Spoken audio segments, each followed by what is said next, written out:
पद रत्नाकर का पाठ, पद संख्या 40।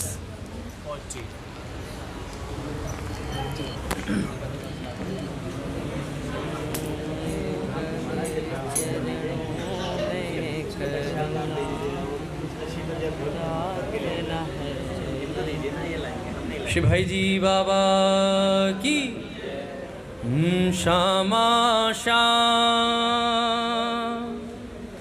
युगल चरणों में करुण प्रार्थना है यह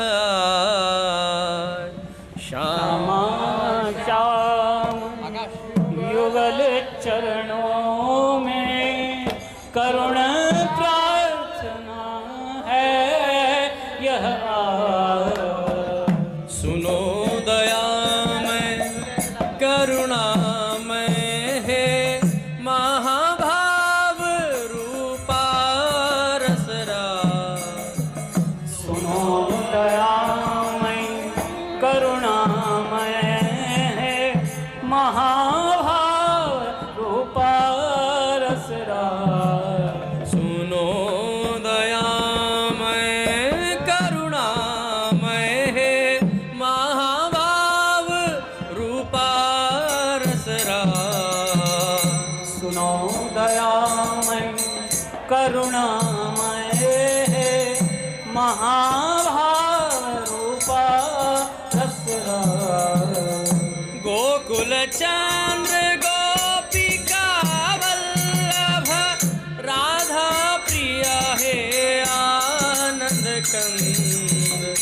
गोकुल चंद्र गोपिका वल्लभ राधा प्रिय है आनंद कंद।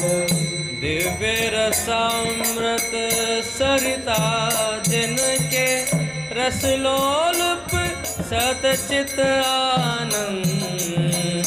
दिव्य रसामृत सरिता जिनके रसलोलुप सतचित आनंद। मंगलमय यश सुनो तुम्हारा करुणामय यश गुण नित गा। मंगलमय यश सुनो तुम्हारा करुणामय यश गुण नित गा। उभय पाद पद्मों की सेवा करुणित तज सब अभिमान।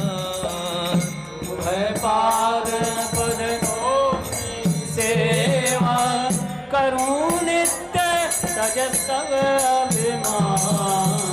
कृष्ण प्रिया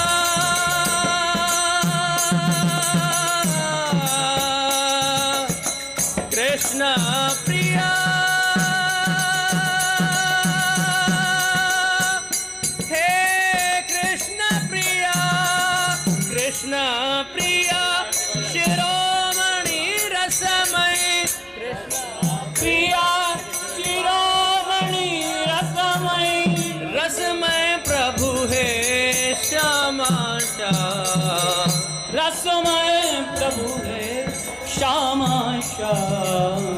रहे बरसती कृपा तुम्हारी नित्य अधम जन पर अविराम। रहे बरसती कृपा तुम्हारी नित्य अधम जन पर अविराम।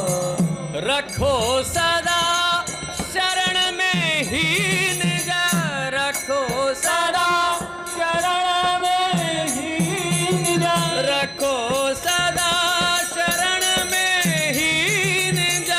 रखो सदा शरण में ही निज।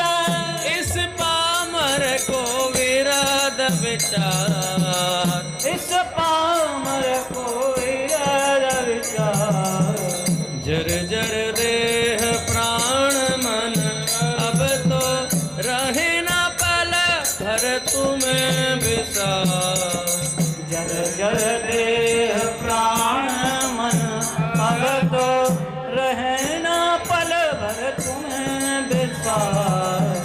जर जर देह प्राण मन अब तो रहे न पल भर तुम्हें विसार।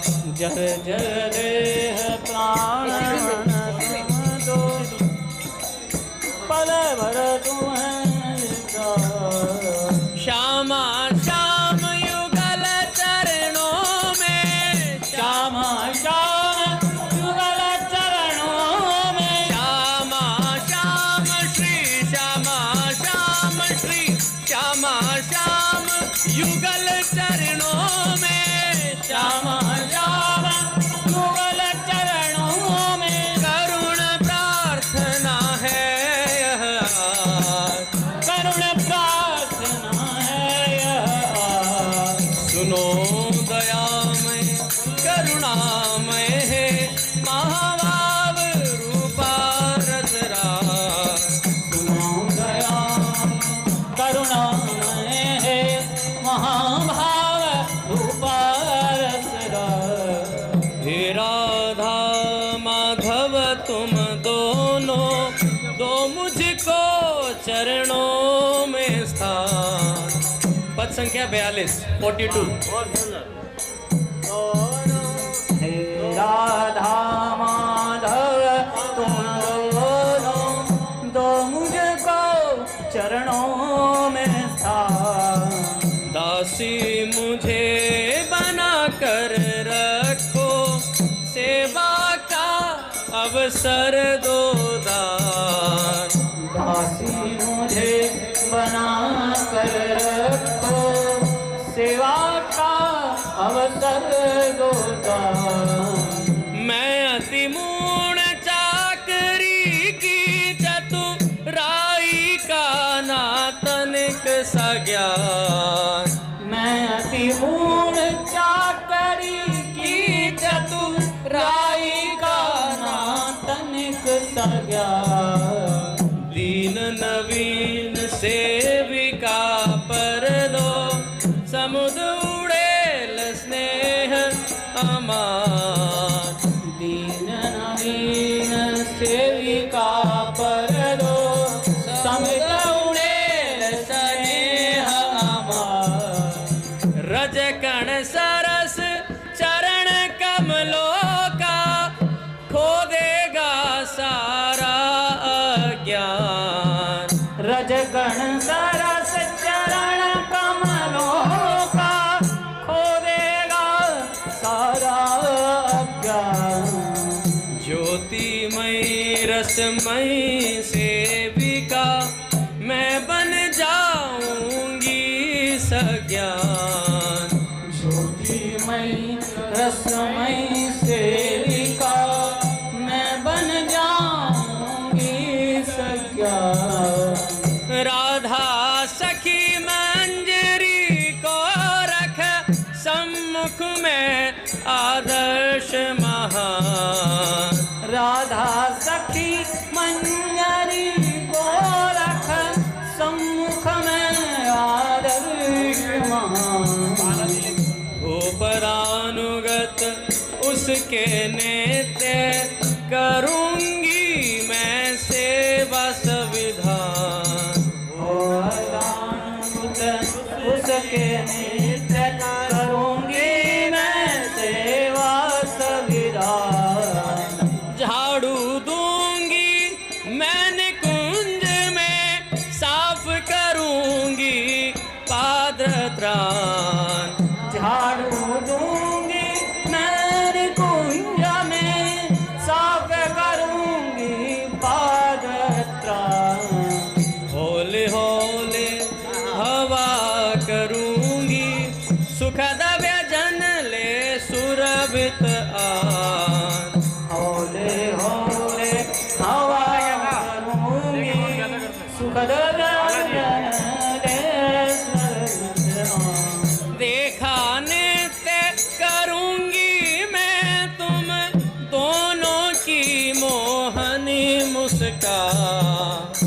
देखा नित्य करूंगी मैं तुम दोनों की मोहनी मुस्कान। वेतन यही यही होगा मेरा पुरस्कार निर्माण तन यही होगा बस मेरा पुरस्कार निर्माण। श्री राधा माधव तुम दोनों दो मुझको चरणों में स्थान। राधा माधव तुम दोनों दो मुझको चरणों में स्थान। हे राधा माधव तुम दोनों, हे राधा माधव तुम दोनों, हे राधा माधव तुम दोनों, हे राधा माधव तुम दोनों, हे राधा माधव तुम दोनों, हे राधा माधव तुम दोनों, दो मुझको चरणों में स्थान। दासी मुझे बना कर रखो, सेवा का अवसर दो दान। शिवाजी जी बाबा की जय हो। आज से आप गाओ ना, काका को तो रस्म रखा कर। बोले भक्तवत्सल भगवान की जय। पूज्य श्री भाई जी महाराज की जय। पूज्य श्री राधा बाबा की जय। पूज्य मैया की जय। अपने प्यारे भैया की जय। पूज्य दादा की जय। भक्तवत्सल भगवान की जय। हरि बोल। बड़े सौभाग्य का क्षण है कि आज भी हमें सत्संग और कीर्तन का परम लाभ प्राप्त हो रहे हैं। अभी तक हमने बाल भक्त ओम प्रकाश जी का चरित्र सुना, कैसे उन्हें भगवान की प्राप्ति हुई और कैसे उनकी जो दिव्य लीलाएं उन्होंने देखी थी वो सुनी। उनमें से कुछ लीलाएं जो बाकी रह रही हैं, जैसे दिव्य लोक मिलन नाम से है एक, तो बड़ी सुंदर लीलाएं हैं, उनको भी हम सुन लेते हैं। पहले प्रेम सत्संग सुधा माला से पूज्य बाबा का एक विचार।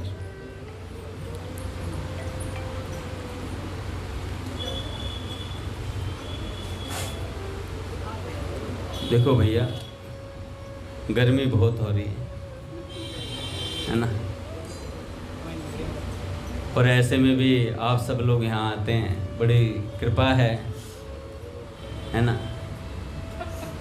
क्योंकि भैया कौन कहाँ आता है और भगवान के लिए कौन कहाँ जाता है। भगवान के लिए तो कोई जाता ही नहीं, कि अपनी मस्ती के लिए, अपने एंजॉयमेंट के लिए तो हम कहीं भी चले जाते हैं, पर भगवान के लिए आना बड़ा मुश्किल होता है। भगवान के लिए जीना, भगवान के लिए मरना, ये सब संतों से हमें सीखने को मिलता है। पूज्य भैया कथा में कह रहे थे ना, आर्ट ऑफ लिविंग, और जाने का और जीने का सब तरीका संतों से मिलता है। तो पहले हम प्रेम सत्संग सुधा माला से पूज्य बाबा के एक विचार को सुन लेते हैं, फिर आज थोड़ा जल्दी ओवर होगा क्योंकि 9:30 बजे सब भक्तों को जाना है। पहले मुझे मैसेज दे दिया गया है, तो फटाफट प्रेम सत्संग सुधा माला से विचार सुनते हैं। देखिए, पूज्य राधा बाबा कहते हैं, हमारे जचने की तो एक ही बात है ऋषिकेश्वर, चाहे जैसे हो दो कामों में से एक काम कर लेना चाहिए। या तो संसार को सर्वथा भूल जाएं हम, तथा मन के सामने निरंतर श्री कृष्ण, श्री राधा, श्री गोपीजन और श्री वृंदावन ही नाचता रहे आंखों के सामने। अथवा जहां जहां दृष्टि जाए संसार में, या तो संसार को भूल जाएं या भगवान ही भगवान नजर आए, अथवा जहां जहां दृष्टि जाए वहीं वहीं यह दृढ़ भाव करें और कभी भी नहीं टलने वाला भाव हो जाए कि जो कुछ दिखता है, जो कुछ सुनाई पड़ रहा है, सब कुछ श्री कृष्ण है, सब कुछ श्री कृष्ण है, सब भगवान की लीला है। दो में से एक काम हुए बिना मन का राग द्वेष मिटना कठिन है। जहाँ तक राग द्वेष है वहाँ तक शांति मिलनी कठिन है। इन दोनों में अत्यंत सहायक होता है निरंतर नाम का अभ्यास, निरंतर नाम का अभ्यास। पर सब बात इसी पर निर्भर है कि हमारे जीवन का एकमात्र लक्ष्य भगवान बन जाएं। यह ठीक ठीक समझ लें कि जब तक कई और लक्ष्य रहेंगे, कई और लक्ष्य रहेंगे, तब तक रास्ता कट जाने पर भी वह स्थिति सामने आने में बहुत समय लगेगा और जीवन भर कुछ न कुछ अशांति बनी ही रहेगी। एकमात्र लक्ष्य भगवान हो जाएं तथा फिर जो भी चेष्टा करें वह यह ध्यान में रखकर करें कि यह चेष्टा मुझे अपने लक्ष्य से गिराने वाली है या उठाने वाली है। तब फिर रास्ता बड़ी शीघ्रता से कटेगा। उदाहरण के लिए बड़ी सुंदर बात है महाराज, इतना आनंद, इतना रस आता है इस बात को पढ़ने में। हमेशा से कई बार ये पुस्तक पढ़ी है मैंने, प्रेम सत्संग सुधा माला। हर बार इतने ही उत्साह आता है जितना पहली बार में आया था। उदाहरण के लिए मान लो आप गए, वहां जाकर दिन रात में आपने अनेकों चेष्टाएं की, खूब खाया पिया, घूमे सोए, लोगों से मिले। अब विचार करके देखें कि आपने जो भी चेष्टाएं की उनमें कौन सी चेष्टा किस उद्देश्य को लेकर की है। आपने रास्ते में किसी सज्जन से बात की। अब बात करते समय आपका एकमात्र लक्ष्य यदि श्री कृष्ण होंगे तो आपके मन की दशा दो में से एक प्रकार की होगी। या तो आपको उक्त सज्जन के रूप में श्री कृष्ण की अनुभूति होगी और बात करते करते आप आनंद में मुग्ध होते रहिएगा, आनंद में मुग्ध होते रहिएगा। अथवा मन बिल्कुल उपराम रहने से उस समय ऊपरी मन से तो आप बात करेंगे उस सज्जन से और भीतर मन आपका श्री कृष्ण के रूप गुणों में, लीलाओं में लगा रहेगा। ऐसा न होकर यदि आपका और कुछ भाव रहता है तो साफ साफ यह बात समझ सकते हैं कि आपका लक्ष्य अभी श्री कृष्ण नहीं है। बात समझाता हूँ। आपने मान लो काका मेरे से मिले रास्ते में, मैं काका से बात कर रहा हूँ। यदि मेरा लक्ष्य श्री कृष्ण है, दो बातें होंगी। या तो मैं इन्हें श्री कृष्ण मानकर इनसे बात कर रहा हूँ कि सामने श्री कृष्ण ही मुझसे बात कर रहे हैं, और दूसरा मान लो मैं इनको श्री कृष्ण नहीं समझ पा रहा हूँ, तो बात तो कर रहा हूं इनसे पर भीतर मन श्री कृष्ण के नाम रूप गुण लीलाओं का चिंतन कर रहा है। दो बातों में से अगर श्री कृष्ण लक्ष्य है तो ये दो बातें होंगी आपके साथ, नहीं है तो फिर तो कोई बात, हजार बात हो सकती है। तो बाबा कहते हैं ऐसा ना होकर यदि आपका कुछ और भाव रहता तो साफ साफ बात समझ सकते हैं कि आपका लक्ष्य अभी श्री कृष्ण नहीं है। देखें, दिव्य वृंदावन से सुंदर यह स्थान नहीं है। यह स्थान दिव्य वृंदावन से सुंदर नहीं है। दिव्य वृंदावन के महलों से अधिक सुंदर यहाँ कोई भी भवन नहीं है। पर जब आपका मन इन्हीं महलों को देखने में लग जाता है तो वृंदावन के दिव्य महल कैसे रुचेंगे? क्योंकि यह नियम है कि लक्ष्य श्री कृष्ण हो जाने पर दिन रात दिमाग यही सोचता रहेगा कि श्री कृष्ण के पास कैसे पहुंचा जाए, श्री कृष्ण से कैसे मिला जाए। उस समय यहाँ के रतन भवन नहीं सुहाएंगे आपको। बाबा कहते हैं फिर यहाँ के रतन भवन आपको सुहाएंगे नहीं। हाँ, यदि यह भाव हो कि सब कुछ श्री कृष्ण की लीला है तब तो कुछ कहना बनता ही नहीं। ऐसी स्थिति है नहीं हमारी अभी। वासुदेव सर्वमिति सह महात्मा सो दुर्लभ, कि ऐसा महात्मा ही दुर्लभ है भैया जो सब कुछ श्री कृष्ण में देख ले। तो आगे बाबा कहते हैं इसमें एक सावधानी रखने की बात है। बढ़िया बढ़िया चीजों को लीला मान लेना बड़ा आसान बात है। परीक्षा तो तब होती है जब गर्मी पड़ रही हो, पानी पीने को ना मिले और मन भीतर से कहे यह भी श्री कृष्ण की एक लीला है, यह भी श्री कृष्ण की एक लीला है। पानी पीने को गर्मी में तड़प रहे हैं, नहीं तो अच्छा अच्छा एसी में बैठे हैं, आराम से फलूदा आ रहा है, खा रहे हैं। क्या प्रभु की लीला है। श्री कृष्ण रूपी फलूदे को हम पा रहे हैं। मैं नहीं पा रहा हूँ, श्री कृष्ण ही पा रहे हैं। ऐसा मान लेना अनुकूलता में बहुत सहज है। खूब ठंडाई पीने को मिले, मोटर घूमने के लिए हो गाड़ी, हाथ जोड़े सेवा करने वाले खड़े हों आपके सामने, उनमें श्री कृष्ण को मान लेना सरल बात है। इसलिए आपसे प्रेमवश निवेदन किया है, कहीं भी जाएं, कुछ भी करें, अपने लक्ष्य को न भूलें। हम अमुक काम क्यों करते हैं यह खूब विचार कर उसे करें। किसी के यहाँ आप जमीन पर बैठे हैं, नहीं जीमने बैठे हैं, उस समय भी आपको यह ध्यान रहेगा कि हम खाते क्यों हैं, श्री कृष्ण को प्रसन्न करने के लिए या भोग भोगने के लिए, श्री कृष्ण को प्रसन्न करने के लिए या भोग भोगने के लिए। भोग भोगने के लिए खाना दूसरी तरह का होता है तथा श्री कृष्ण को प्रसन्न करने के लिए खाना कुछ अलग तरीके का होता है। बाबा ने बताया था ना, बाल भक्त ओम प्रकाश जी ने बताया ना, एक एक कौर पाए तो भगवान के नाम के साथ पाए। पनीर उठाया, नान लिया, यूं लिया, आहा जय श्री कृष्ण, सलाद लीजिए, फिर एक खीरा लिया सलाद का, जय श्री कृष्ण, फिर रायता लिया, जय श्री कृष्ण, आहा, फिर थोड़ी देर में आइसक्रीम ली, जय श्री कृष्ण, गुलाब जामुन रह गया, जय श्री कृष्ण, पेट भर गया। ऐसे खाया जाएगा तो भैया कुछ विलक्षण बात हुई। पूज्य विनीत भैया ने एक बार कहा था यहाँ पर बैठ करके, जब वो नवरात्रों में आए थे एक बार, तो उन्होंने सत्संग में कहा था कि रोम रोम में श्री कृष्ण को उतारना है तो हर ग्रास पे भगवान का नाम लेकर पाए। रोम रोम में श्री कृष्ण प्रवेश कर जाएंगे, रक्त रक्त है, हड्डी हड्डी रक्त प्रवाह में ऐसा बस जाता है श्री कृष्ण का नाम। तो बाबा कहते हैं यदि आपका लक्ष्य, आप खाएंगे वे ही चीजें तथा जितनी खाते हैं उतनी खाएंगे, पर श्री कृष्ण लक्ष्य होने पर आपका मन उस समय श्री कृष्ण का ही चिंतन करता रहेगा, या परोसने वाले में भी आपको श्री कृष्ण दिखाई देंगे। आगे आगे हो जाए महाराज थोड़ा थोड़ा, तथा आपका मन आनंद से भरता ही रहेगा।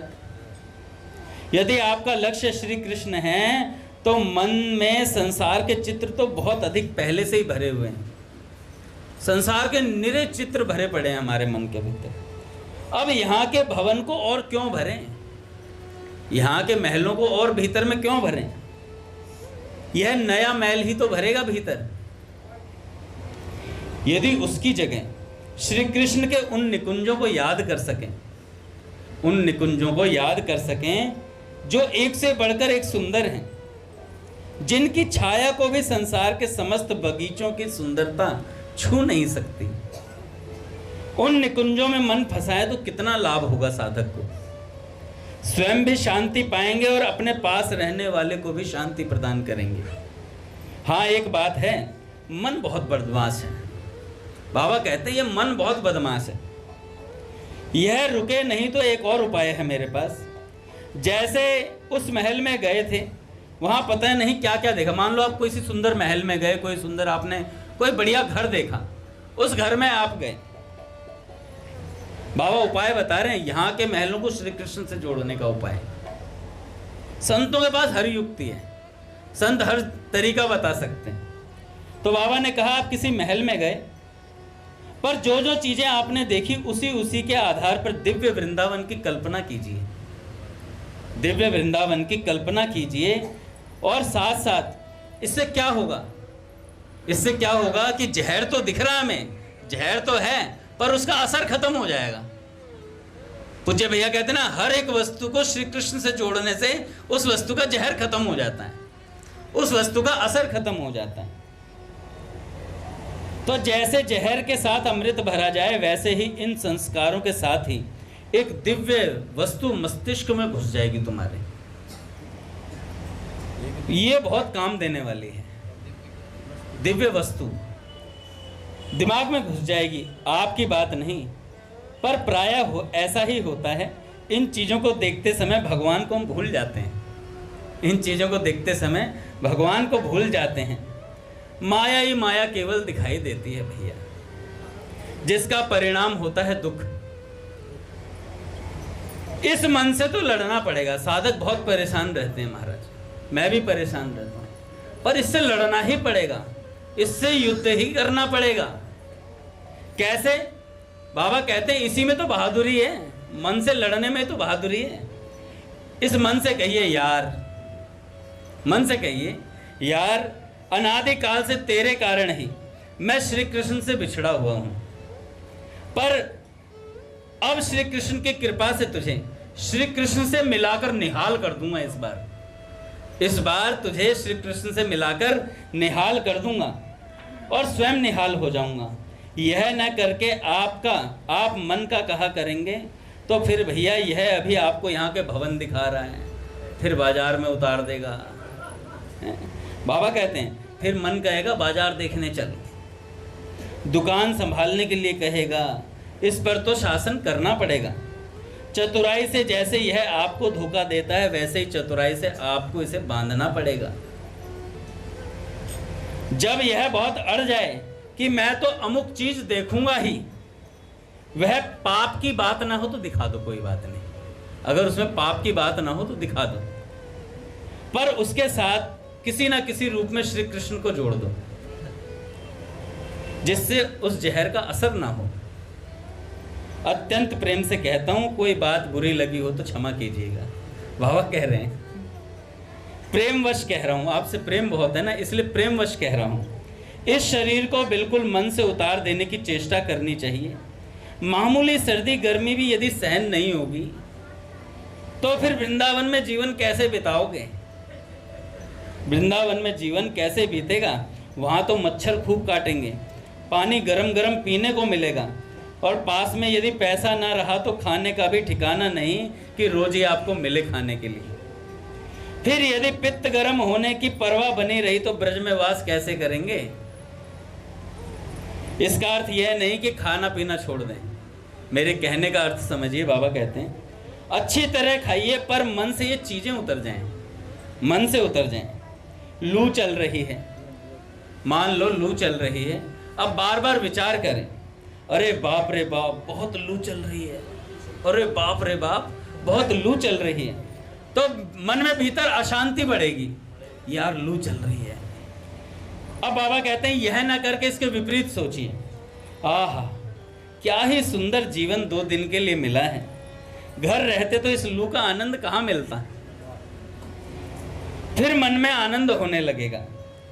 भागवत जी में कहा है भैया, आकाश वायु अग्नि जल पृथ्वी नक्षत्र सभी प्राणी सभी दिशाएं सभी वृक्ष सभी नदियां नद समुद्र ये सब के सब, चाहे चर हो अचर हो कोई भूत हो, सब श्री कृष्ण के शरीर हैं, सब श्री कृष्ण के शरीर हैं। ऐसा मानकर अनन्य भाव से सबको प्रणाम करें। अब लू चल रही है, गर्मी है, उसमें आग ही है तथा वायु भी है। यदि यह भावना हो जाए कि अग्नि और वायु के रूप में मेरे शरीर को श्री कृष्ण छू रहे हैं तो कितना आनंद होगा भैया। सच कहता हूँ, खूब तत्परता से नित्य वस्तु श्री कृष्ण में मन को डुबाइए, नहीं तो सच मानिए इतना पश्चाताप हो सकता है, इसकी कोई सीमा नहीं है। बिल्कुल गांठ बांध कर रख लें। भगवान के नाम रूप गुण लीला आदि के सिवा यदि मन कुछ भी चिंतन करता है तो समझ लें घाटे का कोई हिसाब नहीं है, घाटे का कोई हिसाब नहीं है। अभी पता नहीं लगता, अभी चेष्टा नहीं होती, पर इंद्रियां जब मरने के समय व्याकुल हो जाती हैं तब समझ में आता है भैया बिना अभ्यास के मन स्थिर होना बड़ा कठिन है। अतः जीवन का शेष समय भगवान में लगाइए, बड़ी तेजी से रास्ता काटिए, नहीं तो परिवार धन जन में कहीं मन फंसा रह गया तो मृत्यु हो गई तो जीवन बिल्कुल व्यर्थ हो जाएगा, जीवन बिल्कुल व्यर्थ हो जाएगा। ऐसा पूज्य राधा बाबा जी का उपदेश, ये उपदेश हमें जागृति प्रदान करते हैं महाराज, है ना। भरी लू को अगर ये माना जाए, क्या बात है, श्री कृष्ण मुझे स्पर्श कर रहे हैं। हमारे एक भैया हैं, हमने सुना है उनके मुख से, एक दिन वो भैया से कह रहे थे कि भैया जब ये वायु मुझे स्पर्श करती है तो मुझे ऐसा लगता है श्री कृष्ण मुझे स्पर्श कर रहे हैं। जब मैं स्नान करता हूँ जल गिरता हूँ मुझे ऐसा लगता है मुझे श्री कृष्ण स्पर्श कर रहे हैं। ऐसी स्थिति है उन भैया की, कितना विलक्षण दृश्य। वो हमारे बीच के हैं, हमारे बीच के हैं महाराज, पर ये करने से होता है। पूज्य बाबा कहते हैं आप प्रयास कीजिए, निश्चित होगा एक दिन, ऐसी कोई बात ही नहीं है जो ना हो सके। कल मैं सत्संग में सुन रहा था कि मनुष्य को भगवान की प्राप्ति का अधिकार मिला है, तो वो हर एक चीज कर सकता है और प्रत्यक्ष भगवान को सामने प्रकट भी कर सकता है। ऐसी सामर्थ्य जीव के अंदर भगवान ने प्रदान की है।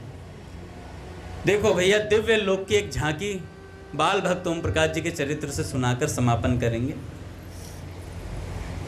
ध्यान से सुनिएगा, बड़ा सुंदर है। श्री कृष्ण की आयु इस समय 9 वर्ष की थी, श्री रामा की 10 वर्ष की और मनसुखा की भी 9 वर्ष की, और मनवा सखा की आयु 5 वर्ष की थी। ये मनवा सखा कौन है? ये मनवा सखा कौन है? ये बाल भक्त ओम प्रकाश जी थे। गोचारण के समय श्री कृष्ण सखाओं के साथ खेल रहे थे। उसी समय दौड़ता हुआ मनवा सखा आया, हाँफते हुए बोला, अरे ओ भैया श्री कृष्ण, कभी कभी हम गरीबों की भी सुन लिया कर। श्री कृष्ण बोले, कैसी बात करते हो यार, कभी ऐसा हुआ भी है कि मैंने तुम्हारी बात ना सुनी हो? मनवा कहता है, तो सुन भैया, आज मेरे मामा अपने साथी से कह रहे थे कि भगवान के 4 हाथ होते हैं यार, 4 हाथ होते हैं। सो मैं छत पर खड़ा सुन रहा था। इस बात को सुनकर मैं डर गया और कान में उंगली डालकर भागा, और ऐसा भागा कि गिरते गिरते बचा। जो गिर पड़ता तो सारे दांत बाहर आ जाते मेरे। छोटे मनुआ की भोली बात सुनकर ग्वाल बाल हंस पड़े, पर वह बोलता ही चला गया। मनुआ ने कहा, भैया 4 हाथ वाला भगवान तो पूतना से भी अधिक भयानक होगा। भैया मैं तो अब कभी भी भगवान का नाम नहीं लूंगा, क्योंकि लोग कहते हैं नाम लेने से भगवान प्रकट हो जाता है। क्योंकि नाम लेने से भगवान प्रकट हो जाता है। सो मुझे तो डर लग रहा भाई, कहीं वह मेरे पास आ गया और मुझे पकड़ के चबा जाएगा, मुझे पकड़ के चबा लेगा। 4 हाथ वाला है, लपक लेगा। यह बात सुनकर, उसके हाव भाव देखकर सब सखा हंसी करने लगे। श्री कृष्ण का बस रहने दे यार, बहुत हो गई अब। मनसुखा ने कहा मनुआ से, तुझे तो अवश्य चबाएगा सारे, तू बड़ा मीठा जो है, तू बड़ा मीठा जो है। मनुआ बोला, सो भैया मैं तो ऐसे 4 हाथ वाले को उल्टी दंडौत करूं। ऐसा कहकर मनुआ श्री कृष्ण के आगे दंडवत करके दिखाने लगा। श्री कृष्ण बोले, अरे तू अपने 4 हाथ वाले देवता को दंडौत कर, मेरे आगे क्यों लौट रहा है? मैं तेरा देवता नहीं हूं। मनुआ ने कहा, मैं तो दंडवत का भाव बता रहा हूं भाई, दंडौत थोड़ी मार, दंडौत का भाव बता रहा हूं। तू देवता थोड़े ही है। अगर तू होए भी 4 हाथ वाला तो तू अपने को बदल लेना। 4 हाथ का नाम भी खराब लगता है। अब कभी भगवान का नाम नहीं लूंगा मैं। श्री कृष्ण बोले, ले तो रहा है भगवान का नाम तू बार बार। मनुआ बोला, भूल गया, मैं कान पकड़ता हूँ। हाँ तुम फिर कहलाना चाहते हो, मैं ऐसा काठ का उल्लू नहीं हूँ जो भगवान का नाम फिर से लूँ। श्री कृष्ण बोले, तू निरा पागल है यार, तूने कभी भगवान को देखा नहीं। अगर तू देख लेगा तो भूत की तरह चिपट जाएगा। मनुआ बोला, अरे तूने क्या बहुत से भगवान देखे हैं, बात बना रहे हैं यहाँ। श्री कृष्ण से कह रहे हैं मनुआ जी, तूने बड़े भगवान देखे जो बात बना रहे हैं। श्री कृष्ण बोले, देखे नहीं तो क्या, सुने तो हैं। भगवान के 4 हाथ न हों तो वह राक्षसों को कैसे मारेंगे? वह 4 हाथ वाला भगवान शक्तिशाली है, उसी की शक्ति है राक्षसों को मारने की। मनुआ बोला, भगवान राक्षसों को क्यों मारेगा? वह खुद राक्षस सा होगा जब 4 हाथ का। वह जब खुद ही राक्षस सा होगा 4 हाथ का। श्री रामा बोले, कन्हैया तूने तो 25 राक्षस मार डाले, सो तेरे कौन से 25 हाथ हैं? तूने भी तो 2 ही हाथों से मारे हैं सब राक्षस। मनुआ बोला, भैया भगवान कहाँ रहता है? श्री कृष्ण बोले, इसी गांव में रहता है। मनुआ बोला, वह कभी दिखाई तो देता है नहीं, क्या वह सदा लुगाइयों में घुसा रहता है? और क्या उसके यहाँ गैया नहीं है? कभी गैया चराने आता है या नहीं? भैया ये सखाओं की बात है, ये ब्रज भाषा है, इसको कोई गलत ना समझे, और ये इस धरातल की भाषा है भी नहीं। पूज्य भैया कहते हैं भगवान की लीलाओं को भगवान समझकर ही सुने। सुखदेव जी महाराज ने भी पहले परीक्षित जी महाराज से कहा कि परीक्षित, ये भगवान की लीलाएं हैं, इनको भगवान समझ करके सुनना। पहले खूब अच्छे से डांट लताड़ लगाइए परीक्षित जी महाराज को, सुखदेव जी महाराज, भगवान समझ करके सुनना। तो ये भगवान की लीला है, इसे धरातल, यहाँ के धरातल से ना सुने कि यहाँ के छोरा छोरी हैं या कोई है। तो भगवान ने कहा इसी गांव में रहता। मनुआ ने कहा भैया वो लुगाइयों में ही रहता है क्या, है बाहर नहीं निकलता घर से। श्री कृष्ण बोले गैया तो उसके यहाँ बहुत हैं और बड़ी भारी भारी हैं। मनुआ बोला तब तो वह 4 हाथों से दूध निकालता होगा गायों का।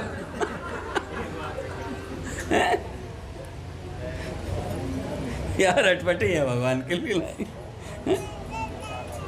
श्री कृष्ण बोले हाँ और क्या, 4 हाथ से निकलता है। श्री कृष्ण बोले नहीं, मनुआ बोला मैया हरी मैया, तब तो पूरा ही राक्षस है। मनुआ बोला नहीं, श्री कृष्ण बोले और भगवान के यहाँ दूध इतना होता है कि दूध का समंदर बन जाता है।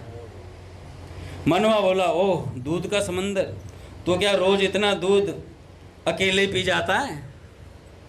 श्री कृष्ण बोले और नहीं, तू पी के जाता है फिर?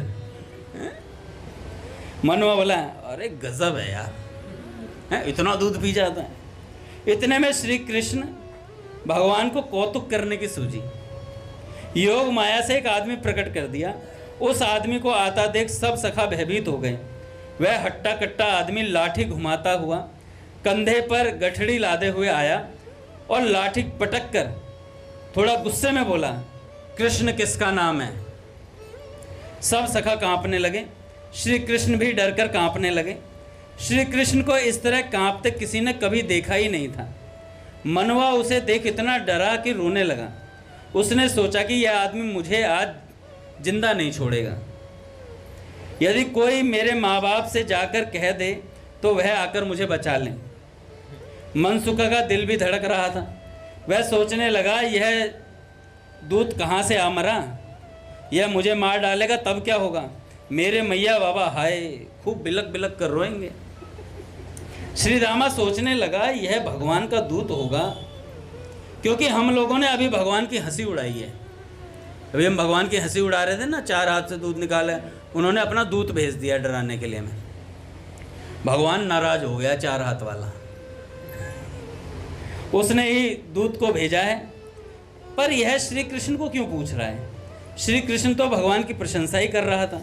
पता नहीं क्या बात है, परंतु श्री कृष्ण भी आज डर से कांप रहा है। मालूम होता है वह 2 हाथ वाले राक्षसों को ही मार सकता है बस।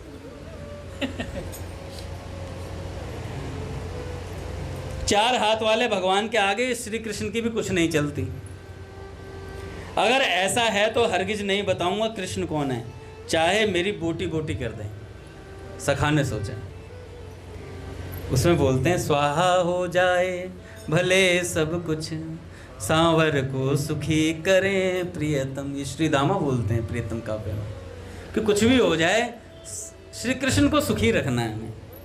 इतने में वह दूत बोला मैं भगवान का दूत हूँ, आप ही कृष्ण मालूम होते हैं। श्री कृष्ण से बोला वह, सो ठीक बता दो नहीं तो मारूंगा। जब इस प्रकार उस दूत ने कृष्ण को धमकी दी तो श्री दामा से सहन नहीं हुई। उसने उछलकर उसके कंधे पर चढ़कर मारना शुरू कर दिया दबादब। सारे घूसे ही घूसे हैं। पट खोलेंगे महाराज। श्री राम जय जय राम।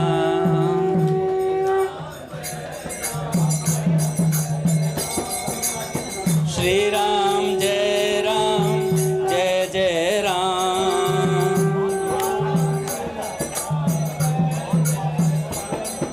श्री राम जय जय राम।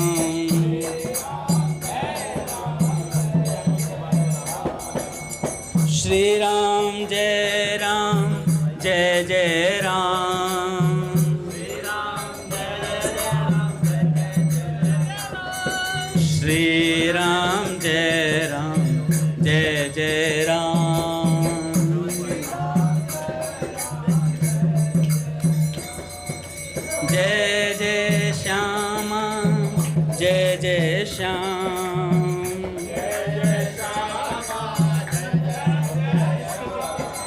जय जय श्री वृंदावन धाम।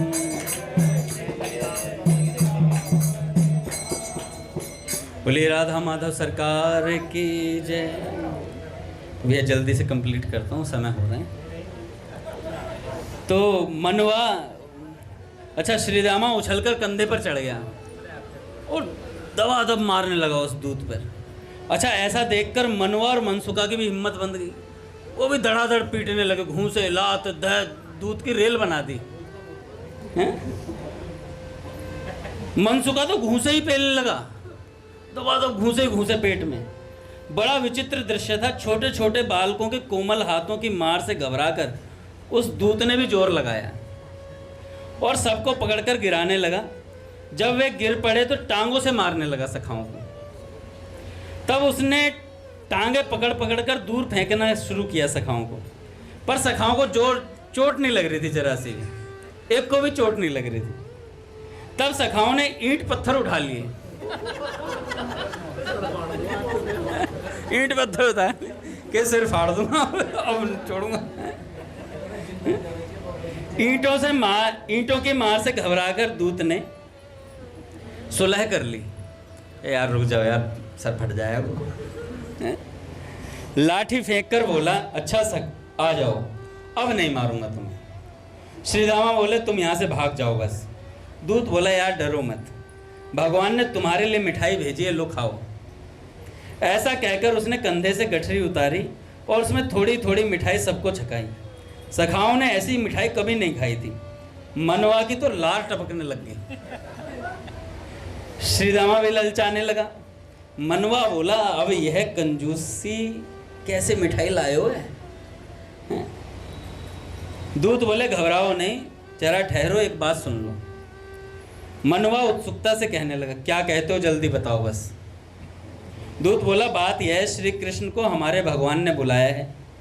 श्रीदामा बोले, क्यों, किस लिए बुलाया है? दूत ने कहा, हम क्या जाने किस लिए बुलाया, लो यह मिठाई तुम लोग खाओ। गठड़ी खोलकर फिर सबको मिठाई बांटने लगा। जब सखा मिठाई खाने चले तो वह कहने लगा, हम श्री कृष्ण के लिए श्री कृष्ण को ले जाते हैं, तुम मिठाई खाओ। सब सखाओं ने कहा, भाड़ में जाए तेरी मिठाई, श्री कृष्ण नहीं जाएगा। भाड़ में जाए तेरी मिठाई, श्री कृष्ण नहीं जाने देंगे, हम कन्हैया को नहीं जाने देंगे, ले अपनी गठड़ी बांध ले और समेट ले मिठाई। श्रीदामा ने कहा, आया है दूत कहीं का, हमारे प्राण तो श्री कृष्ण ही है, क्या तू हमारे प्राण को ले जाना चाहता है? चला जा यहाँ से, नहीं तो पत्थर मार मार कर सिर फोड़ दूंगा। यह सुनकर दूत क्रोधित हो उठा। उसने सब सखाओं को घेर कर पकड़ लिया और उसी मिठाई की गठड़ी में बांध दिया। उसी मिठाई की गठड़ी में बांध दिया। श्री कृष्ण दूर खड़े खड़े सब देख रहे थे और मुस्कुरा रहे थे, सबको चिल्लाता देखकर। सब सखा कहने लगे, खोल दे वो दूत के बच्चे। दूत कह रहा, और अकड़ोगे? सखा बोले, नहीं अब नहीं अकड़ेंगे। दूत बोला, तुम लोगों को तो मिठाई की गठड़ी में मैंने बांधा है, खूब पड़े पड़े मिठाई खाओ गठड़ी में। सखा बोले, हाथ हिलते नहीं कैसे खाएं, खोल दे वो दूत के बच्चे। नहीं मानता। दूत बोले, हाथ नहीं हिलते तो मुंह मार लो, सीधे मुंह से ही खाना शुरू कर दो। तदनंतर दूत ने गठड़ी उठाई और आकाश में उड़ चला। जब उसने गठड़ी खोली तो सबने अपने को एक दिव्य लोक में पाया। वहां पर फाटक में 2 मोटे मोटे अक्षरों में लिखा था, वैकुंठ धाम। वैकुंठ धाम। द्वारपाल ने आकर उस दूत से कड़क कर कहा, इतनी देर क्यों कर दी, भगवान नाराज हो रहे हैं। यह सुन वह दूत थरथर कांपने लगा। सखा भी डर गए। मनवा ने कहा, भैया चलो हम लोग भाग चलें। परंतु जब फिर देखा तो द्वार बंद था। श्री कृष्ण वहां भी पीछे खड़े मुस्कुरा रहे थे। डरते डरते सब आगे बढ़े। वह लोक विचित्र था। जमीन भी चमक रही थी। मकान ऊंचे ऊंचे हीरों से जड़े सोने चांदी की तरह चमक रहे थे। क्यारियों की तरह सड़कें बनी हुई थीं। वहाँ के आदमी भी सब चमक रहे थे।